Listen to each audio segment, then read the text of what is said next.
In a few hours' time, President Biden is going to be sworn in his inauguration ceremony in Washington, D.C. Congratulations, Joe Biden. But what is his presidency actually going to bring? Well, of course, it's going to bring a great deal, but some of those things will be good, some will be less good. And let's just touch on a couple of those from my point of view. First of all, the good. President Biden or President-elect Biden, as he still is, has already stated that he will re-engage with the World Trade Organization and the World Health Organization.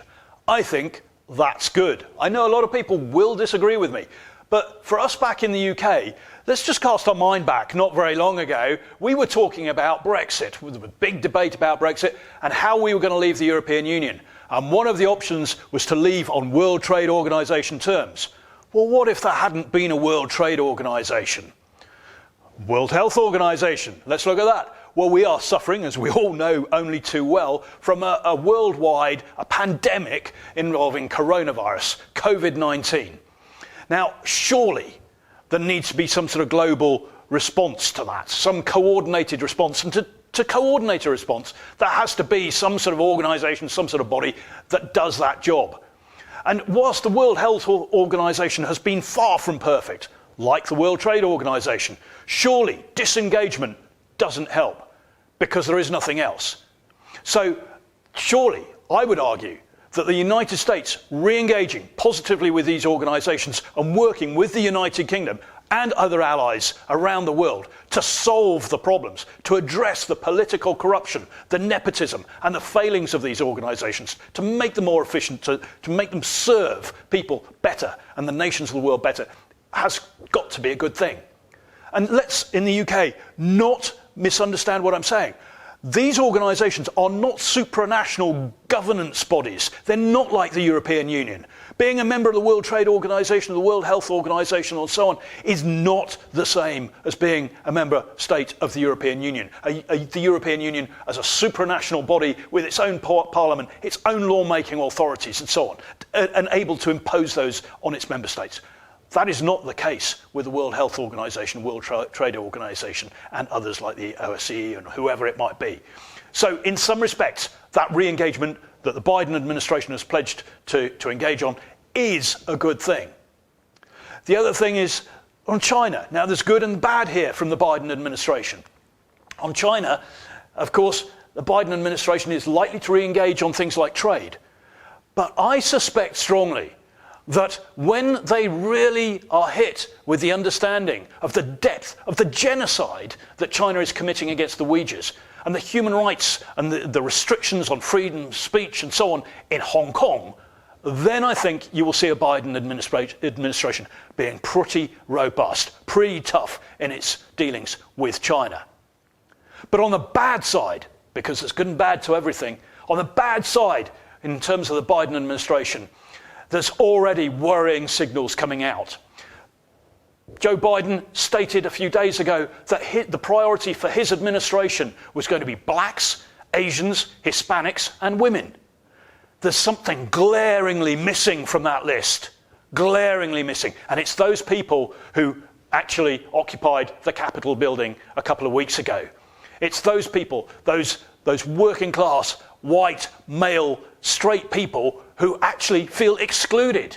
And over recent months, over the last couple of years, with Black Lives Matter protests and the left and the Democrats giving support to that, that has made these people feel that they've been excluded. A real leader, a real future president of the United States should be including everybody. He shouldn't be making speeches saying, my administration's priorities are blacks, Hispanics, Asians and women. He should be saying, you are all Americans, every single one of you, no matter what your background, no matter what your race, no matter what your colour, your religion, your gender, you are all Americans. And I am going to be your president, all of you, and you are all my priority. But he didn't do that. He has not done that. What he has done is he's pursued identity politics. He's given people labels, and that is divisive. I'll talk about that in a moment. But okay, so that's Joe Biden. But what of President Donald Trump's legacy? Well, again, perhaps if we're being really objective and balanced about this, it's good and it's bad. On the good side, on the positive side, wages are up since he became president. Financial markets are up. Unemployment is down. Unemployment rates are down. There's less unemployment. Poverty rates are down. There's fewer poor people in the United States. And he's also woken the world up to China. I mentioned China earlier, but it is President Trump who has provided global leadership. Here in the UK, quite possibly, if it hadn't been for the United States under Donald Trump's leadership, we would not have U-turned on the engagement of China in our 5G network. And I'm very, very pleased that we did. I'm very pleased that they're no longer involved in our strategic communications infrastructure. President Trump has woken the world up to the fact that China is an existential threat in the South China Sea, in Kashmir, in its buying up of vast tracts of land in Africa so they can access the mineral resources that those countries are going to need in future if they're going to build their economy and support their populations. And the population of Africa is growing rapidly. And if those economies aren't built, because China has nicked all the resources from those countries and paid politicians huge amounts of money and thereby fed corruption in those countries.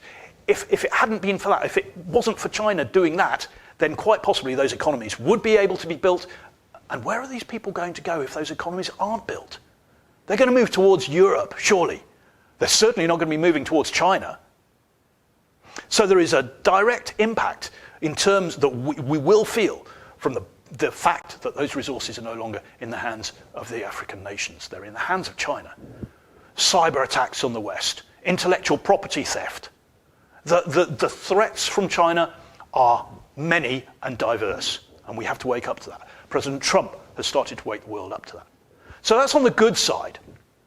On the bad side, then obviously President Trump has exacerbated the problems in terms of division and social and political polarization in the United States. It was his words that really provided encouragement for the protesters a couple of weeks ago to march on the Capitol building and indeed to occupy it. I don't believe that was intentional. Maybe it was, maybe it wasn't, and that's probably something for a court of law to decide, and indeed that's going to be going to the Senate to hear the evidence on that. Okay, let's let that course follow its route and let's see what the outcome is. However, he did encourage that. That's got to be bad. It wasn't a good thing to do. And indeed, perhaps sometimes he's fired from there. Far too many times he's caused the United States some embarrassment. In fact, more recently, he's in denying the election result, and he's not only encouraged political polarization in the United States and division and tension, but he's also handed America's enemies a gift in the terms of propaganda against the United States. So that's all negative. But is President Trump the actual problem? I don't believe he is. I think he's a symptom of the problem. The problem actually has its roots in two other places. There are two other groups of people who are responsible for what has happened recently, and they are trying to palm off all the blame to President Trump. I'm not saying he's blameless, not at all. I'm not excusing him. But the source of the problem comes from two other places. The media is the first one. Broadcasters, presenters, journalists, so many of them have been pursuing a personal agenda, pushing their opinions out to you. What we should be demanding is actually information from them, balanced, objective, accurate information. We shouldn't be interested in whether or not a particular interviewer managed to embarrass a minister or a Secretary of State. We shouldn't be interested in them boosting their own ego and their own viewing numbers. We should be demanding objective, balanced information so that we can make decisions. Why do we need to make decisions? Because it is us, the electorate, who are responsible for holding government and politicians to account. It is not, as these media outlets and these presenters peddle, it is not their job to hold governments and politicians to account. It's their job to inform us. We are the electorate, and in a democracy, it is the electorate who hold politicians to account through the ballot. And of course, talking about the ballot, the United States has erred on this. It has made a fundamental mistake. President Trump and the Republicans are convinced that there was widespread voter fraud in the last election. And indeed, there probably was, because there is fraud in every election. And the postal ballots certainly don't help. But the administration of the courts failed, and the state assemblies really failed to understand that this is fundamental. If people have concerns about the legitimacy of an election, then you have to address those concerns in a transparent manner. You can't just say, well, it didn't happen, and walk away from it. Okay, the results, actually, we saw in the occupation of the capital.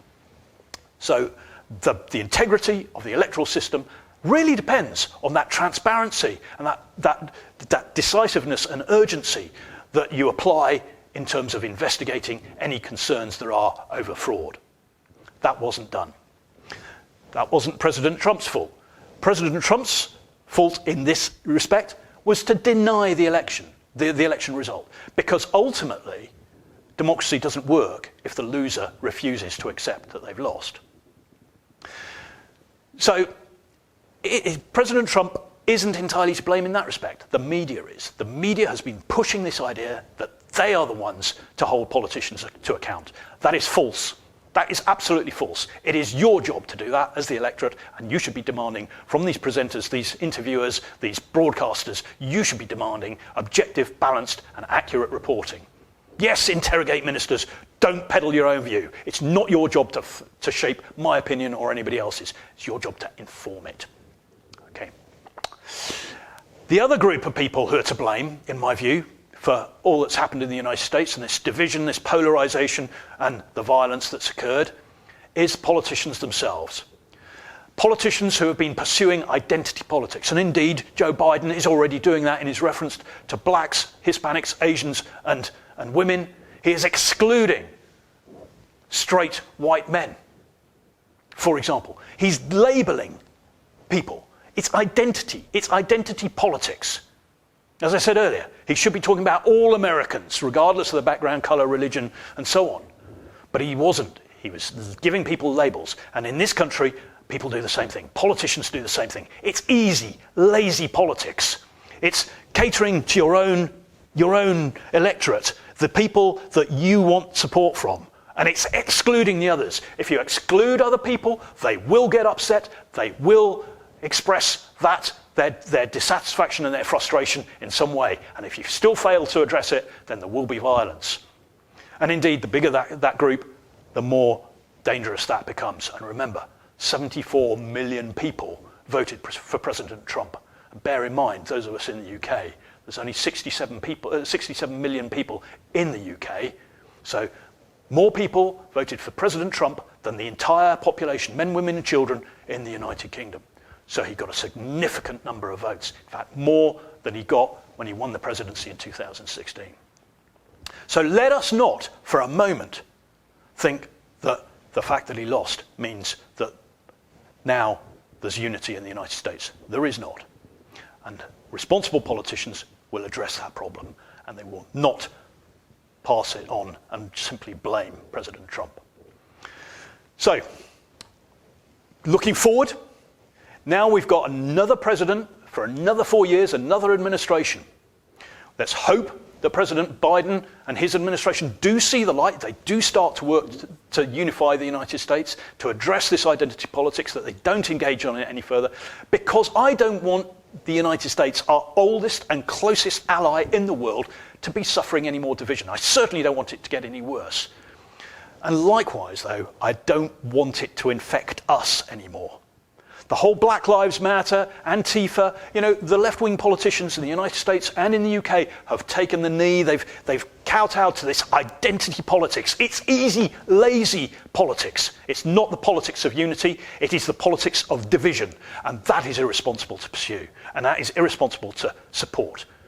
National politicians should be saying, you are all Americans, you are all Brits. And there is nothing wrong with being a proud Brit or a proud American. Be patriotic, be humble in your patriotism, but be proud. Don't be a nationalist. Don't be aggressive about how you feel about your nation. Be simply proud. You be proud of your culture, your history, your people, your nation. And here, there's a bit of a mistake, isn't there? Because people conflate the two, patriotism and nationalism. Just let me touch on that. Patriotism is the defense of your own culture and way of life. Nationalism is believing it to such an extent you want to impose it on others. And remember, we are all in this country British. And if we're not, then you're not part of it, I'm afraid. You're a visitor. You're a welcome visitor perhaps, but you're a visitor nonetheless. This is the British culture. British people own that culture. Likewise in the United States. Let us be proud of who we are, our heritage, our background. Let's learn from the mistakes of our history, but let's not simply say we made mistakes and therefore we should be ashamed of it. That's not correct. That's not true. We should be patriots, but not nationalists. President Trump, I believe, is a patriot. A lot of the people who followed him are nationalists. There are a lot of people I've met in politics who are nationalists. They're not healthy. These are people who simply do not contribute to the healthy welfare of a nation state. So, anyway, let's look forward to 4 years of President Biden. Let's hope that he works towards unifying the United States. Let's hope that he works with the United Kingdom and others to build a peaceful world going forward. But let's all, President Biden, Vice President Harris, everybody in the UK, let's please reject media that has an agenda. Presenters who are there to peddle their own opinion and shape yours in their way. Let's reject them as much as we reject politicians who pursue identity politics. And then we're going to have a good 4 years, and we're going to have a good few years beyond that as well.